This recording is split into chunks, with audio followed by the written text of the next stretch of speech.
વર્ષ 2015 પાટીદાર આંદોલન શરૂ થાય છે।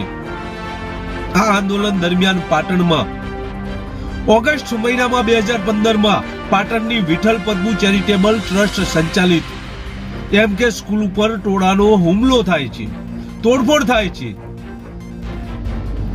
આગ ચાપવાના પ્રયત્નો કરવામાં આવે છે। સ્કૂલના ટ્રસ્ટીને ધમકાવવા સહિતની સ્કૂલમાં કથિત લૂંટફાટ કરવાની ઘટના અંગે સંસ્થાના ટ્રસ્ટી મુકેશભાઈ પટેલ દ્વારા હાઈકોર્ટના ઓર્ડરથી તારીખ 19/9/2015 ના રોજ બી ડિવિઝન પોલીસ સ્ટેશનમાં ફરિયાદ નોંધાવવામાં આવે છે, તેની આજે વાત કરવાની છે। નમસ્કાર, ક્રાઇમ આવાજ ન્યૂઝમાં તમારું સ્વાગત છે। હું છું તમારો નાનજીભાઈ ઠાકોર। વાત છે 2015 એક આંદોલન શરૂ થાય છે। આ આંદોલન દરમિયાન પાટણની MK સ્કૂલમાં થયેલી તોડકાંડ કેસમાં પોલીસ દ્વારા કોર્ટ સમક્ષ 2018 સમરી ભરવામાં આવી હતી, જે નામંજૂર કરી પાટણ કોર્ટ દ્વારા ધારાસભ્ય શ્રી કિરીટભાઈ પટેલ, શૈલેષભાઈ પટેલ, દિલીપભાઈ પટેલ અને નિકુંજભાઈ પટેલ સામેની ફરિયાદ અંગે પ્રોસેસ ઇસ્યુ કરવાના આદેશ કરી અને આ ક્રિમિનલ કેસ તરીકે રજીસ્ટર કરવાના આદેશ આપ્યા હતા। આથી કેસ પાટણની કોર્ટમાં ક્રિમિનલ કેસ તરીકે ચાલશે। આ બાબતે ધારાસભ્ય કિરીટભાઈએ જણાવ્યું હતું કે કોર્ટના આ આદેશથી અમે ઉપલી કોર્ટમાં પડકારીશું અને કાયદાકીય લડત લડીશું। તો શું હતો સમગ્ર મામલો, જે વિશે જોઈએ તો તારીખ 16/9/2015 ના રોજ બી ડિવિઝન પોલીસ સ્ટેશનમાં નોંધાવેલી ફરિયાદ હતી। ફરિયાદના અનુસંધાને પોલીસ દ્વારા તપાસ કરવામાં આવે છે।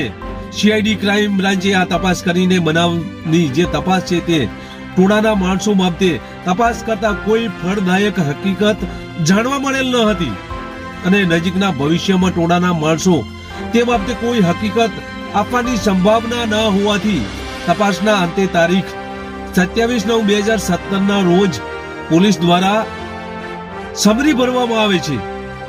પોલીસે કોર્ટમાં આ સમરી ભરી અને મોકલી આપવામાં આવે છે, જેને કોર્ટ દ્વારા તારીખ 17/3/2018 ના રોજ મંજૂર કરી હતી।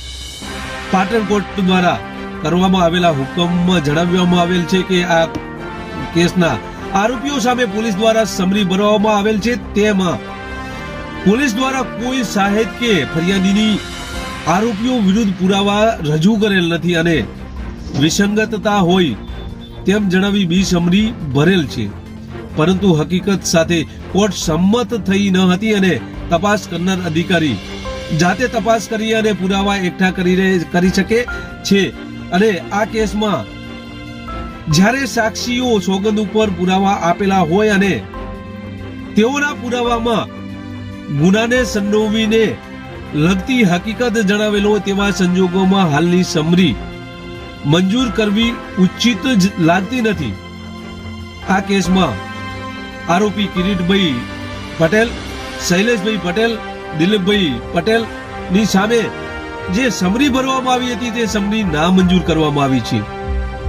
પાટણ બી ડિવિઝન પોલીસ સ્ટેશનમાં વર્ષ 2015 ના આ ગુનામાં જે સમરી ભરવામાં આવી છે તેમાં તેના આરોપીઓ કિરીટભાઈ પટેલ, શૈલેષભાઈ પટેલ, દિલીપભાઈ પટેલ અને નિકુંજ પટેલ સામે IPC કલમ 120B, 143, 144, 147, 148, 149, 201, 392, 395, 398, 336, 447, 448, 506B તથા એટ્રોસિટીની કલમ પ્રોસેસ ઇસ્યુ કરવામાં આવેલ છે।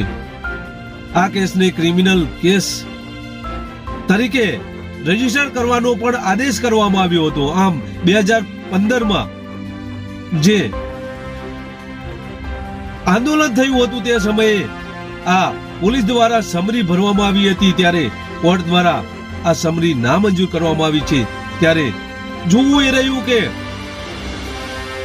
કિરીટભાઈ પટેલ દ્વારા અને તેમના માણસો દ્વારા ઉપલી કોર્ટમાં દાખલ કરવામાં આવે છે, ત્યારબાદ શું પરિણામ મળે છે। હાલ તો ક્રિમિનલ કેસ નોંધાઈ ચૂક્યો છે, નોંધાવાના આદેશ થઈ ચૂક્યા છે। બસ એ જ।